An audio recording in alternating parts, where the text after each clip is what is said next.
pagi anak-anakku sekalian.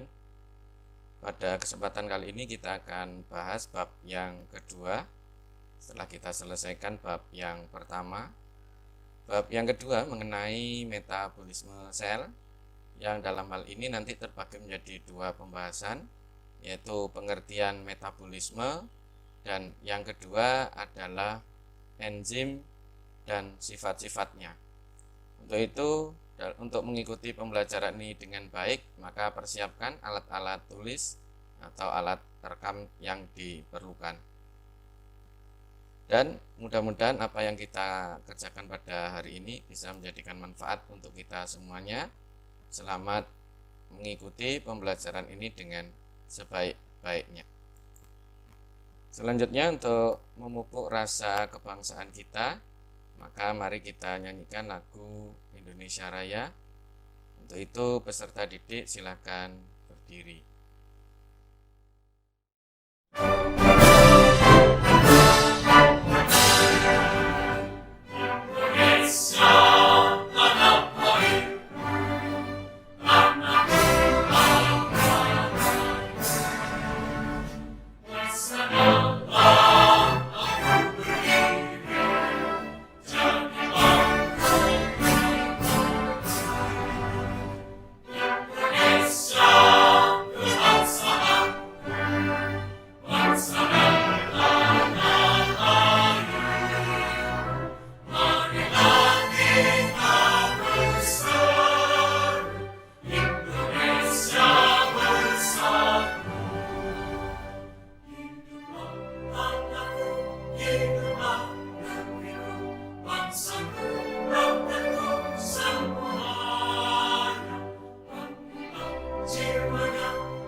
Baiklah anak-anakku sekalian, sebelum memulai pembelajaran, mari kita berdoa sesuai dengan agama dan kepercayaan masing-masing.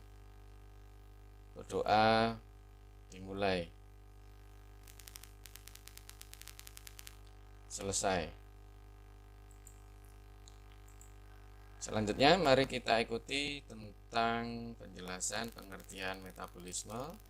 Tapi sebelumnya kita lihat dulu tujuan pembelajaran kita pada pertemuan kali ini, yaitu melalui kegiatan pembelajaran online dengan pendekatan saintifik menggunakan metode dan model pembelajaran problem based learning, sehingga peserta didik dapat menjelaskan pengertian dan proses metabolisme sebagai reaksi enzimatis dalam tubuh makhluk hidup, sehingga peserta didik dapat membangun kesadaran akan kebesaran Tuhan yang Maha Esa. Nah, untuk memahami pengertian metabolisme, kalian ikuti tayangan berikut ini. Perlu diingat, metabolisme merupakan semua reaksi kimia yang terjadi di dalam tubuh, baik membuat energi atau menggunakan energi. Metabolisme meliputi proses sintesis atau anabolisme dan proses penguraian atau katabolisme. Keduanya memiliki sifat yang berlawanan. Anabolisme merupakan reaksi penyusunan senyawa kompleks dari senyawa-senyawa sederhana, sedangkan katabolisme merupakan reaksi perombakan atau pemecahan senyawa kompleks menjadi senyawa sederhana. Dalam prosesnya, anabolisme memerlukan energi, sedangkan katabolisme akan menghasilkan energi. Dalam kehidupan sehari-hari, anabolisme dapat dicontohkan pada proses pembentukan glukosa oleh tumbuhan melalui proses fotosintesis. Sedangkan katabolisme, contohnya adalah proses respirasi.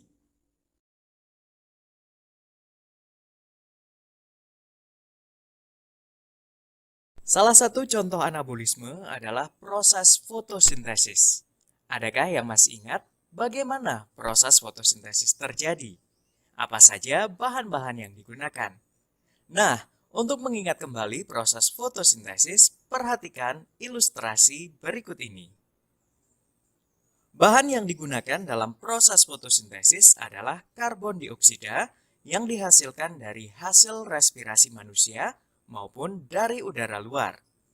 Selain karbon dioksida, bahan yang digunakan adalah air. Bahan-bahan tersebut dibantu oleh cahaya matahari dan klorofil yang ada pada tumbuhan sebagai tempat fotosintesis. Dari situ terbentuklah oksigen sebagai hasil dari pemecahan air oleh cahaya matahari. Ringkasnya, proses fotosintesis memerlukan karbon dioksida dan air dibantu cahaya matahari dan klorofil sehingga terbentuk glukosa dan oksigen.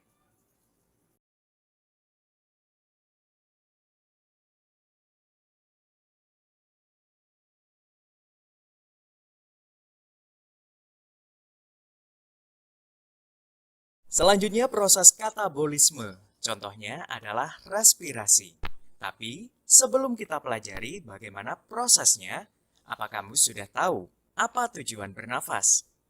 Supaya tetap hidup. Oke, tentu saja. Atau untuk pertukaran antara oksigen dan karbon dioksida. Itu juga tidak salah. Fungsi respirasi atau bernafas adalah salah satunya untuk menghasilkan energi.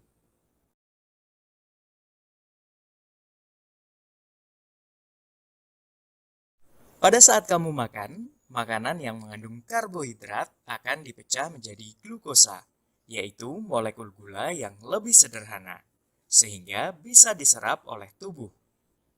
Karbohidrat yang sudah dipecah menjadi glukosa, kemudian oleh darah akan dibawa ke sel-sel tubuh melalui proses respirasi untuk mendapatkan energi dalam bentuk adenosin trifosfat atau ATP.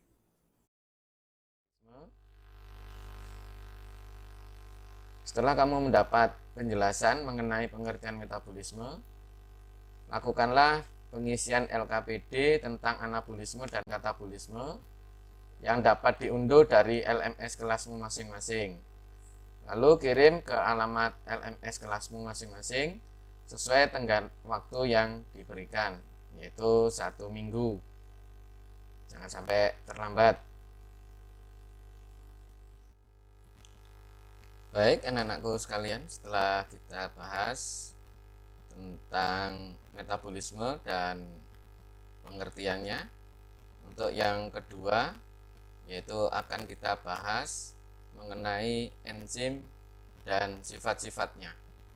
Nah, untuk itu silakan bisa diikuti pembahasan berikut ini.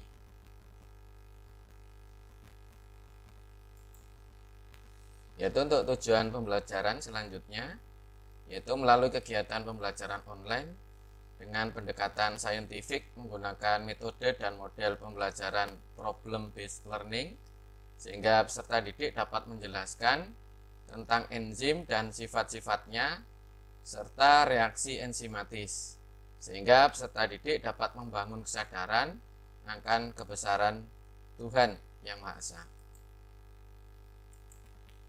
Nah, untuk memahami pengertian enzim dan sifat-sifatnya, ikuti tayangan berikut ini. Sebelum lebih jauh mempelajari tentang metabolisme, terlebih dahulu kalian harus memahami tentang enzim. Karena enzim ini berperan sangat penting dalam proses metabolisme, baik dalam katabolisme maupun dalam anabolisme. Maka, mari kita simak penjelasan tentang enzim berikut ini. Ilmu yang mempelajari tentang enzim disebut dengan enzimologi. Dan komponen keseluruhan dari enzim disebut dengan holoenzim. Holoenzim tersusun dari 2 komponen. Yang pertama disebut dengan apoenzim, dan yang kedua disebut dengan kofaktor. Apoenzim adalah penyusun enzim yang berasal dari protein, sedangkan kofaktor penyusun enzim yang berasal dari non-protein. Dan kofaktor tersusun dari 2 macam. Yang pertama ada yang disebut dengan koenzim, dan yang kedua disebut dengan gugus prostetik. Koenzim tersusun dari senyawa organik, sedangkan gugus prostetik tersusun dari senyawa anorganik. Pada enzim terdapat sisi aktif. Sisi aktif adalah tempat berikatan dengan substrat pada saat terjadi reaksi. Sedangkan bagian selain dari sisi aktif disebut dengan alosterik.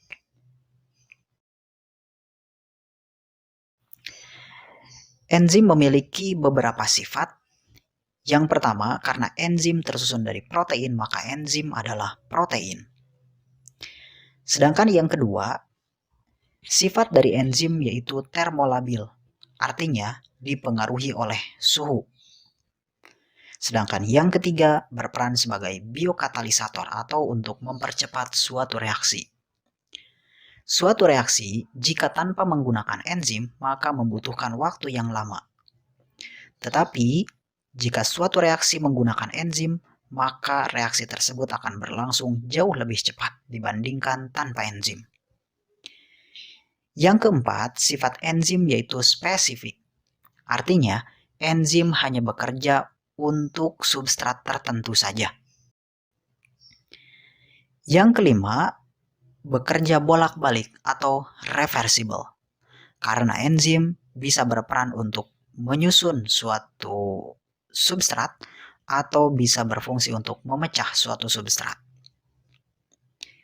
Selanjutnya, enzim tidak ikut bereaksi karena peranan enzim di sini hanya untuk mempercepat reaksi. Selain itu, enzim juga berfungsi untuk menurunkan energi aktivasi. Untuk memecah suatu substrat, maka memerlukan energi yang disebut dengan energi aktivasi atau energi bebas. Jika suatu reaksi tanpa menggunakan enzim, maka membutuhkan energi yang lebih tinggi dibandingkan dengan reaksi yang menggunakan enzim. Karena jika suatu reaksi yang menggunakan enzim, maka akan menurunkan energi aktivasi. Jadi energi yang digunakan jauh lebih sedikit dibandingkan tanpa enzim. Berdasarkan cara kerjanya, kerja enzim dibedakan menjadi 2 macam. Yang pertama ada teori lock and key atau yang disebut dengan teori kunci gembok. Menurut teori lock and key, sisi aktif dari enzim bersifat spesifik dan tidak fleksibel. Maka, bentuk enzim dengan bentuk substrat memiliki bentuk yang spesifik sampai menghasilkan produk yang berasal dari substrat. Tetapi bentuk enzim atau enzim tidak ikut bereaksi. Kemudian yang kedua, teori induced fit atau teori kecocokan yang terinduksi. Berbeda dengan teori lock and key, menurut teori induced fit ini, sisi aktif dari enzim bersifat fleksibel. Meskipun bentuk enzim dengan bentuk substrat tidak pas, tetapi enzim akan menyesuaikan bentuknya dengan bentuk substrat, sehingga terjadi reaksi untuk menghasilkan produk yang diinginkan. Kemudian ada faktor yang mempengaruhi terhadap kerja enzim. Faktor-faktor yang mempengaruhi terhadap kerja enzim dibedakan menjadi beberapa macam. Yang pertama yaitu suhu. Karena tadi di awal sudah disebutkan bahwa enzim bersifat termolabil. Untuk manusia, suhu optimum untuk kerja enzim di kisaran 35 sampai 40 derajat Celcius. Meskipun pada bakteri tertentu ada yang mampu mencapai 70 derajat Celcius untuk suhu optimumnya. Selain suhu ada pH atau derajat keasaman. Enzim hanya bekerja pada derajat keasaman tertentu, tergantung jenis enzimnya. Karena umumnya enzim bekerja pada pH antara 6 sampai 8. Tetapi ada juga enzim yang bekerja dalam kondisi asam.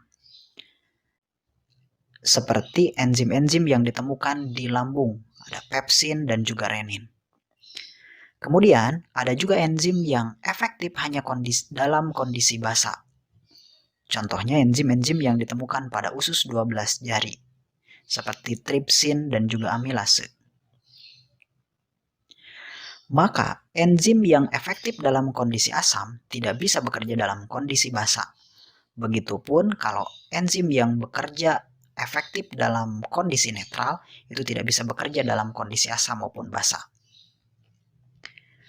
Selain derajat keasaman atau pH, juga ada konsentrasi. Konsentrasi di sini kita bedakan menjadi dua macam. Yang pertama ada konsentrasi enzim dan yang kedua ada konsentrasi substrat. Semakin banyak enzim sedangkan substratnya sedikit, maka reaksi akan berjalan sangat cepat. Begitupun sebaliknya, jika substratnya banyak tetapi enzimnya sedikit, maka reaksi akan berjalan lambat. Yang terakhir yaitu inhibitor atau penghambat. Penghambat di sini kita bedakan menjadi 3 macam. Yang pertama ada yang disebut dengan inhibitor kompetitif. Inhibitor kompetitif akan bersaing dengan substrat untuk menempati sisi aktif dari enzim. Sehingga jika inhibitor sudah menempati sisi aktif enzim, substrat tidak mampu bereaksi dengan enzim. Yang kedua, inhibitor non-kompetitif.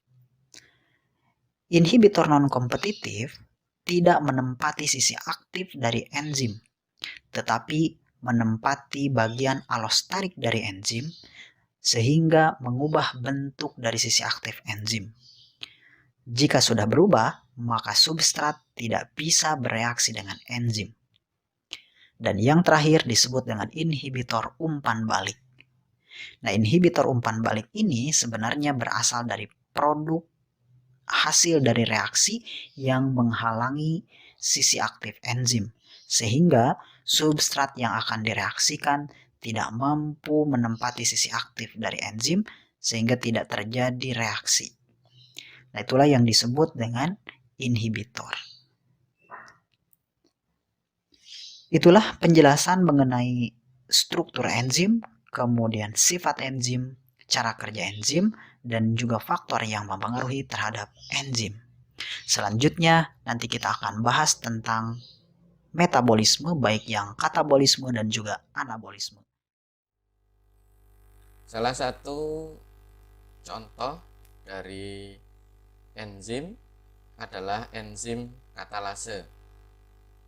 Nah, untuk memahami bagaimana kerja enzim katalase ini, ikutilah tayangan praktikum secara daring berikut ini.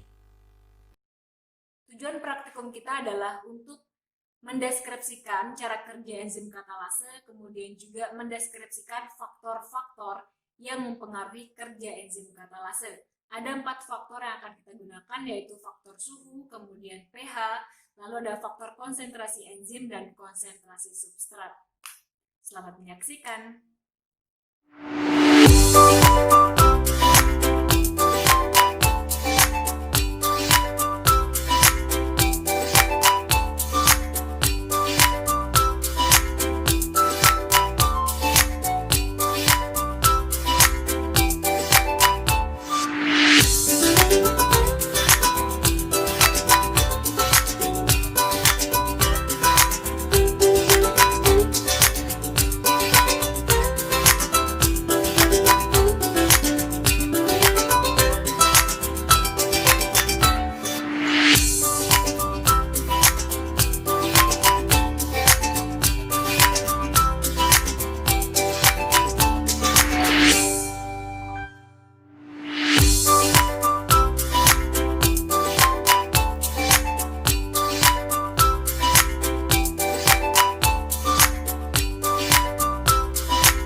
setelah kamu menonton tayangan tentang percobaan enzim katalase secara daring, lakukanlah pengisian LKPD tentang percobaan enzim katalase yang dapat diunduh dari LMS kelasmu masing-masing, lalu kirim ke alamat LMS kelasmu masing-masing sesuai tenggat waktu yang diberikan, yaitu 1 minggu sejak ditugaskan. Ingat, jangan sampai terlambat. Untuk mengunduh video dalam pembelajaran ini, kalian dapat kunjungi di YouTube dengan alamat yang sudah tertera, yaitu ada 3 alamat yang bisa kalian kunjungi di YouTube. Kemudian unduh, sehingga kalian bisa mempelajari kembali apa yang diajarkan pada pertemuan yang kedua ini. Terima kasih anak-anakku sekalian sudah mengikuti pembelajaran bab yang kedua dengan baik.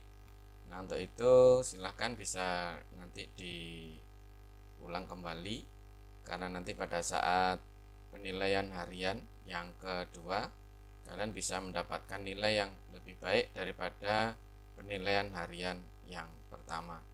Semoga sukses selalu. Assalamualaikum warahmatullahi wabarakatuh.